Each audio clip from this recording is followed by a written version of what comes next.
Croeso nôl, welcome back to my regular series of Leaders Blogs, and I'm here at Cardiff and Vale College on Dumbles Road, where I've been having a tour and meeting many of the students that are on a new Junior Apprenticeship scheme, which is a partnership between the City Council and a range of other partners to give youngsters that are in school between the ages of 14 and 16 a different option in terms of learning some key skills and vocational courses. I've been to a fantastic hair and salon studio here today, met some youngsters that are involved in the trades industries, bricklaying, all sorts of woodwork skills, and it's been really fascinating to talk to them and see how much confidence a programme like this has actually given them, and also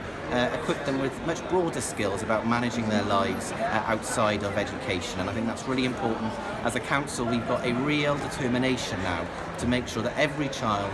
when they come out of school, has got access to a training course, employment, or other kind of options in their lives, so that they're able to make the most of the opportunities that life brings them. And today's visit is an opportunity to reflect and to learn more about how we can take that agenda forward.